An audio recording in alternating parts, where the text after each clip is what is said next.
من حق هدول الناس انهم يفرحوا، من حق هدول الناس انه يعبروا عن شعورهم بالفرحه بعد الانباء المتوارده عن مقتل زعيم حزب الله اللبناني المجرم حسن نصر الله. هدول الناس هن اللي هجرهم حزب حسن المجرم، هدول الناس هن اللي قتلهم اولادهم حزب حسن المجرم. هلا الساعة 2 بعد نص الليل، العالم نازله على الشوارع بالالاف لتعبر عن فرحتها. هدول الناس عاشوا قهر بعد قهر على مدى 14 سنة وهن عم ينقتلوا، عم يتهجروا، عم ينصابوا.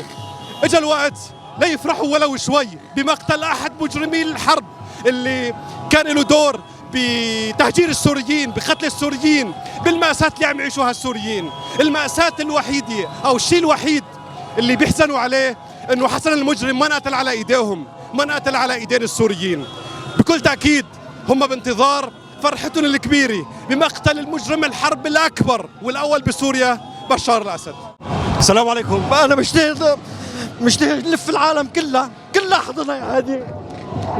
بتذكرك لما كنت بحمص وتغير صوتك. مبروك يا هادي. الله يبارك، مبروك يا هادي. ان شاء الله يتاكد الخبر. مشتاق طالع الشهداء، مشتاق طالع الشهداء وانه الفطس. من وين حضرتك عمي؟ انا من جبل الزاوية؟ ايه. من وين من جبل الزاوية؟ انا من قرية شنال. ليش الساعة 2 بعد نص الليل؟ ليش؟ ما بتحسن تنام، ما بتحسن تنام. الاطفال بدهم يجوا لهون، الاولاد كلهم بدهم يجوا لهون. في قهر معبى بصدورنا من 12 سنة. ما في فرح اليوم ما في قهر، اليوم في فرح بس. في فرح اليوم. فرحتنا الكبيرة امتى؟ فرحتنا لما بيفطس الخنزير وتكون الشامة بيدنا. كثير بجاه النبي. صور معنا بس صورة. بس صورة. يلا تكرم عينك. عبيل الظالم الكبير بجاه الحبيب محمد. ليش جاي؟ نحن جايين شماتي وفرح ايش بدك تعدى.